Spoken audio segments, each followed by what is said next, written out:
all human activity, let's say, creates pollution, unfortunately. And all the buildings you have, the more urban it is, the more commercial. You have traffic, you have, building materials like metals, and all this activity, human activity in the cities mostly creates pollution. Then when the rain starts, it will wash the surface of the city and take this pollution with it downstream to the water bodies. Welcome to the Urbanista, where we discuss the water management challenges of Nordic cities. From safe drinking water distribution and stormwater collection to building sustainable urban living environments. Here is your host, Delphine Vesalo. Welcome back, Urbanistas. Hey, it's so nice to be back on your ears. Thank you for keep following the Urbanista. And we are bringing more and more guests that, we think that you will like. We think that you will find interesting. Now that in the Nordics, the winter is passing, hopefully it's passing, and we have a lot of snow everywhere, and it starts to melt, right? Have you thought where and how all that snow goes?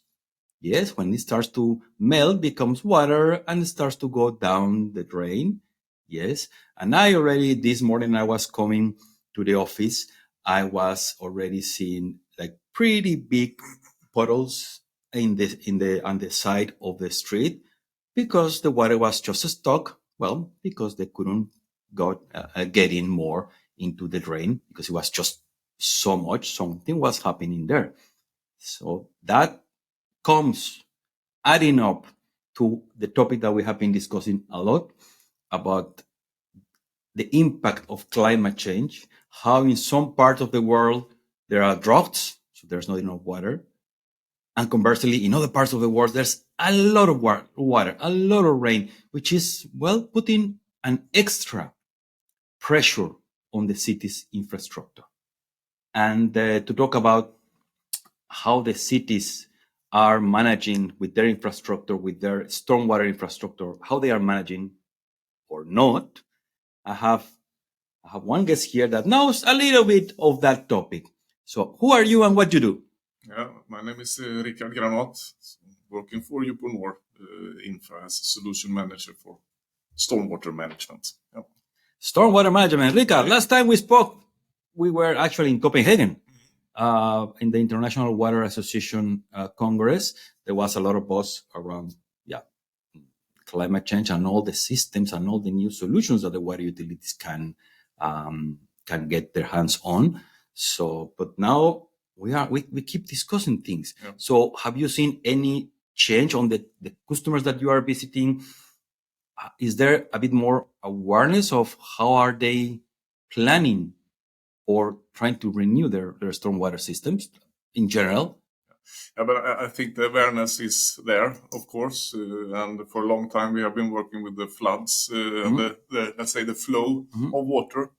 But also now, I guess the awareness of the pollution in the stormwater is really there, and it's really a topic, for everyone to discuss and plan for, and looking for solutions to solve this problem, this challenge. Because the water, of course, the rainwater falls into the streets, and as I was describing before, there are trees, there are, general organic matter from the nature that goes and maybe clogs a bit.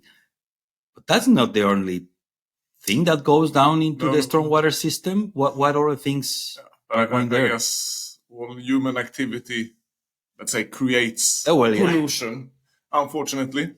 And all the buildings you have, the more urban it is, the more commercial. You have traffic, you have, building materials like metals, and all this activity, human activity in the cities mostly creates pollution. But then when the rain starts, it will wash the surface of the city and take this pollution with it downstream to the water bodies. So that's the challenge. But it is not that obvious as, okay, there's a tree, there's a bunch of leaves. Clearly, I'm seeing them fall and then they go. But you are saying that there may be some other things that we don't fully realize, or they are not that obvious to us. Like, I don't know the industries, but there's a lot of cars. Yeah, a lot of cars. And I mean, you have car fuels, of course, that can create pollution, but also the material that the cars are built of. So you have from this braking, when you're braking, it corrodes. The material corrodes, you can say, and that ends up on the ground, and then it goes down the drain, more or less, when it starts to rain. That's the same with buildings. You have copper roofs, maybe you have zinc to prevent corrosion of material, but still the zinc itself will corrode and wash down. So all these very little, do we call it particles? All these little things that oil, as you said, in the brake plates, that they just, is the natural use or how's it, degradation from the cars. Yeah.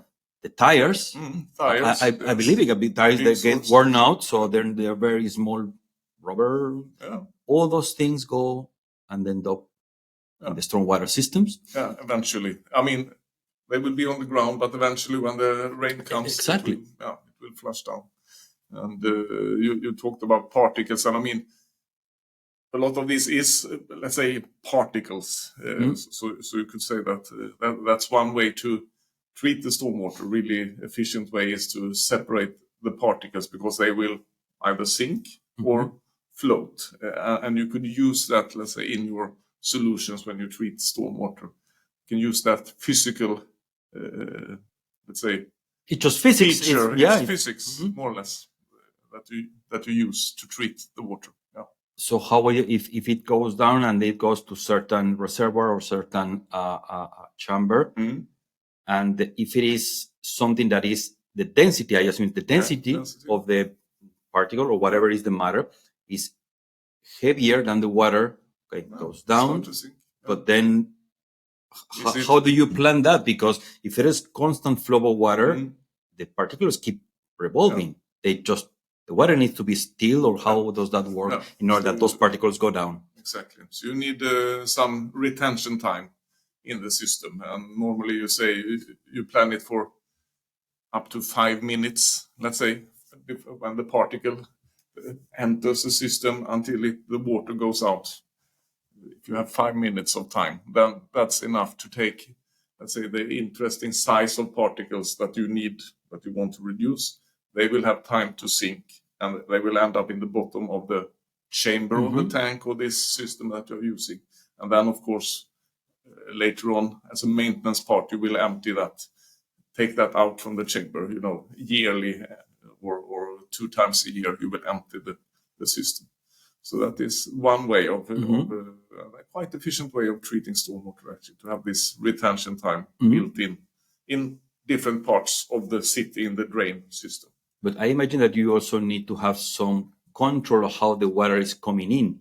So you stop filling the retention tank, and so they can really stand still, the water. Yeah, but it's not still, but it has let's say, time to enter. So I mean, if you have some liters per second coming in, and you have some liter volume, which is always there, you will have a retention time, let's say.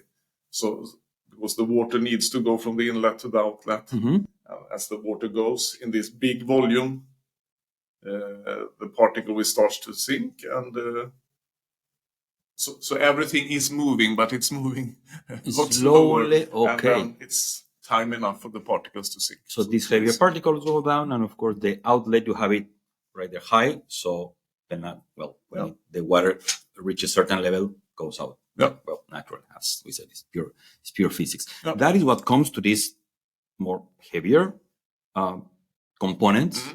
But what about the components that are like lighter? Yeah. I mean, other type of things that they don't go down. They don't. What is the chemical term? Precipitation, I believe. Yeah. But what about those that don't? And they float then. They float, exactly.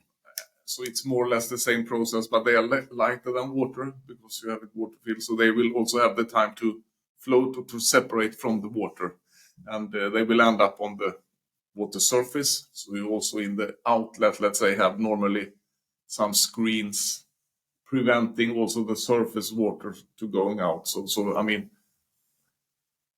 the pollution, it separates, it sinks or it floats, and you could say that you take the most clean water, which is in the middle. Then that's what's going out.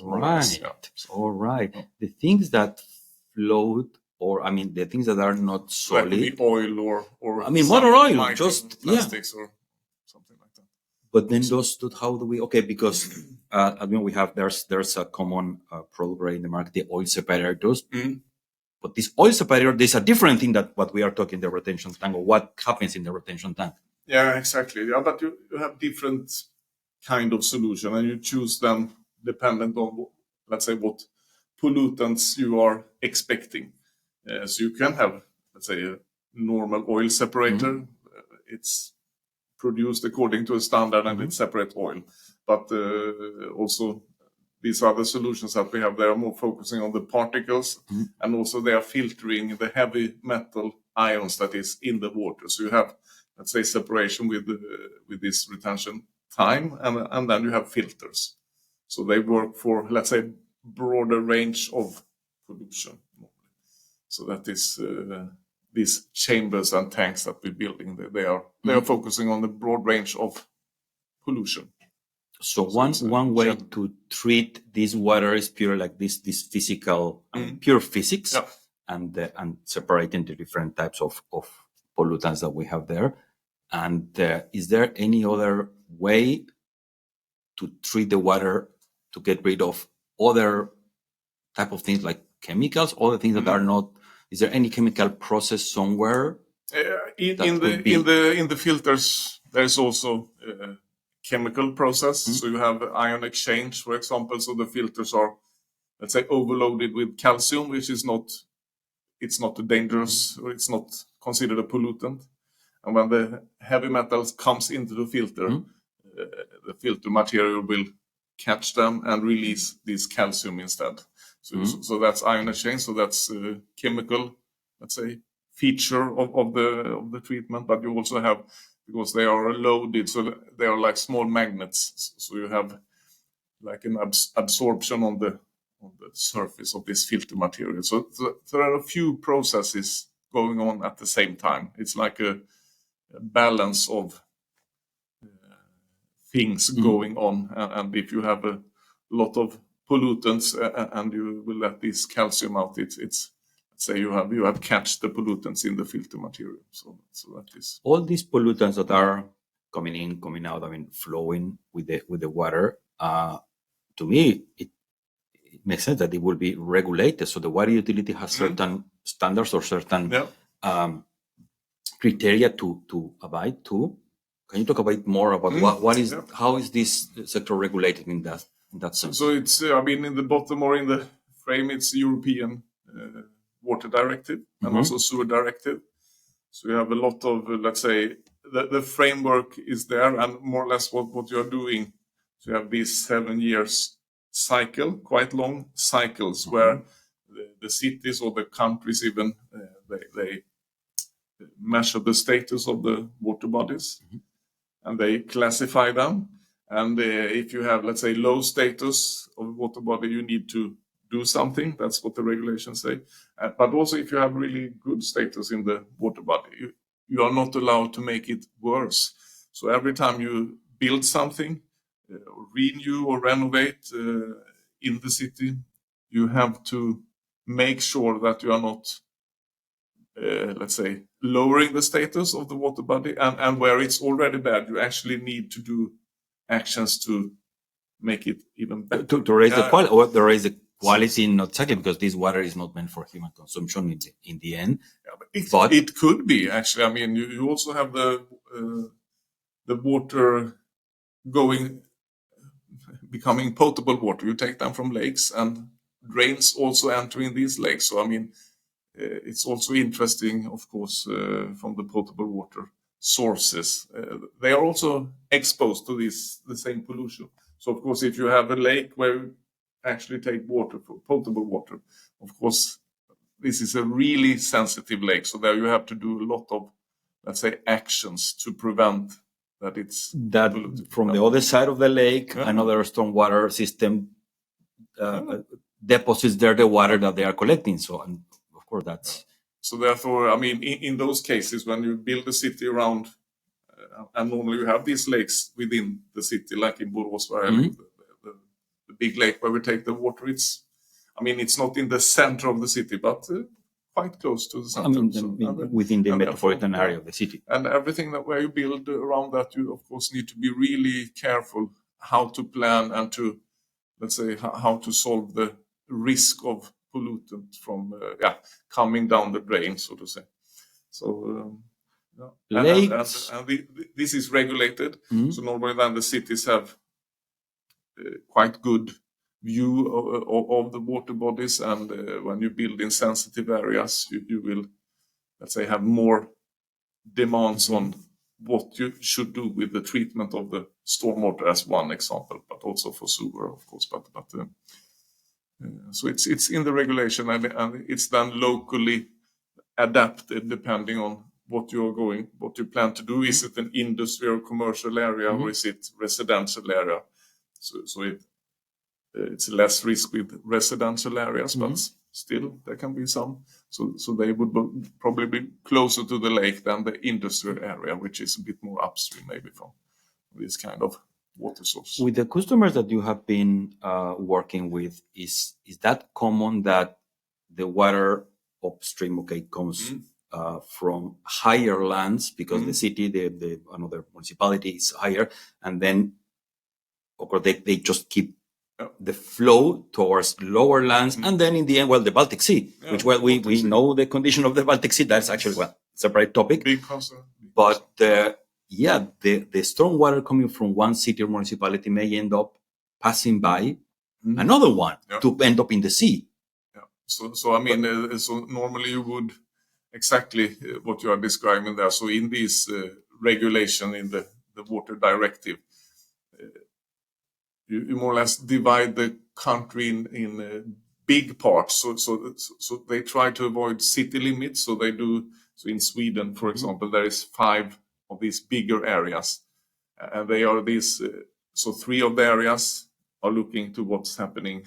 All the cities and municipalities, they have the Baltic Sea as the end recipient, but of course there's a lot of water streams also up there. But they are then cooperating because it could happen that if you do a good work in one city and then you don't do anything in another, then you still end up in let's say bad result. So that's why they are cooperating. And then you have 2 areas, one going out in the West Sea and one in the south of Sweden. So and what about those that are way inland? Then the recipients, or is it either a combination of the water body, the water recipients, or infiltration, perhaps? I mean, that is also a good way to treat the stormwater. Actually, if you can keep it at the site where the rain falls, let's say infiltration, that is of course a good thing, because you will also restore and keep the groundwater level, which you like to have quite high, because when it's droughts in the summer and you would like still to be able to take water out from the ground and so on. So it's a good way of treating stormwater, actually, to infiltrate it in different kinds, so you don't even let it out in the drain. And inland, or let's say where it's not that urban areas, it's easier, of course, to work with this infiltration, but it's also possible in the center of the city even. But then you need to, let's say, you bring the water down in the ground, and then you have infiltration systems under, letting the water soak out in the soil instead of letting it out in the drain. So that's a really good way of treating stormwater. Actually. There you go, because when we are talking about a more reduced surface, a reduced area, urban area. Yeah. Actually, we have we have one past guest, Päivi Raivio, who actually they were working in some urban mobiliary, like benches that incorporate some green elements and incorporate some also a system to collect the water, the rainwater, to feed the same plant, and then what is the excellent goes down, because that's a solution on site, on the street, that park, that parking lot. Yes.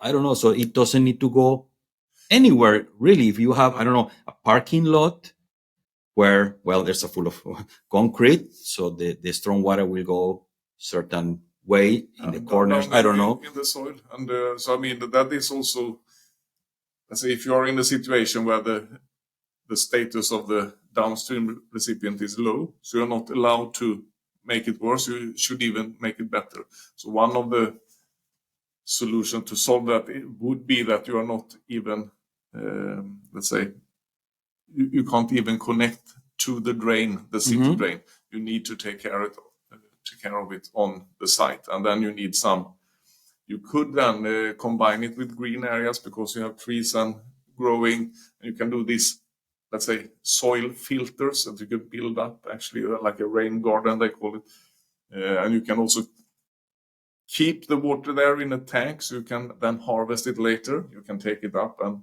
use it to water the plants, which is growing. So how does it work? The water that is in this hypothetical parking lot ends up in this rain gardens, which is just by the side, the corners where the natural street of the parking, and one of the corners, you install them there, and it's an actual tank there. Can you elaborate more? What is inside there? It's a filter material as well, and you have the plants themselves that are helping. So they open up the way for the water to infiltrate down in the soil, so the roots does that. So it's a natural, of course, process. And but you can also, it's like also a tank, so it will retain water, so it will give you this, retention time for particles to separate and to get attached to the filter material and so on. And you can, of course, have, let's say, bigger volume also to save water for the drought period, which will be in between of the rains. So you can, it's like a natural way of treating the stormwater, but still you build it like a solution. So and of course, if you need water also for, you can use it for other things, for technical things like car wash, bicycle wash. So you keep the rainwater, which will then eventually infiltrate in the soil, but you can do other things with it. You could even, let's say, take it inside the house and flush the toilets instead of using drinking water, as one example. And then, of course, eventually it will end up in the drain, but you haven't used clean, potable water to flush the toilet. You have used quite clean stormwater instead. So that's circular. I mean, applying the circularity concept really is just, we are reusing and reusing the water within a very limited space. Well, our cities are a bit crowded sometimes, dense. So in a very limited space, urban space, we can reuse actually quite many times the water before actually really finally sending down the sending it out in the drain or infiltrated in the soil. All right. So if all these treatment processes that we are talking about, whether they are physical process or a chemical process, how certain we are on the result, on the end, or the quality of the water? Can we predict? Yes. How can we measure, or how can we sure that those values are respected or are where they are supposed to be? And I mean, this area has been, under research for, several years, 25 years. We are, let's say, working together in a competence center called Drizzle with Luleå University. So they are one of the, let's say, academy that has been really, during a long time researched this stormwater treatment, for example. And of course, there is also a lot of other research doing around this. And you could use that research result also to predict how let's say, new solution would work. So you have a lot of data to model both the pollution from, let's say, an industry area or from a residential area. And you also have a lot of data to model this solution that you are building. because from experience you can say that, I mean, all these things we talked about with the retention time and the filter material and so on. So you can predict, and when you can predict, you can also then design or dimension this system. So you know that, okay, from a certain area space, you will have some amount of water when it rains, and therefore, you know, the space, you can predict also the flow, and thereby you can design the solution, and thereby you can be sure that it works. And it's quite good. I mean, the treatment results you would reach, it's, I mean, often up to 90% of these particles, for example, that you would like to reduce. So more than 90% often you can reach in the treatment results, which is in the end for the benefit, of course, of the recipients, for the benefit of whether it's locally, the recipient is local within that municipality or urban area or downstream, as we mentioned. So those are the things that, of course, they are super important. All these systems, these solutions that you are talking about, how much maintenance they need?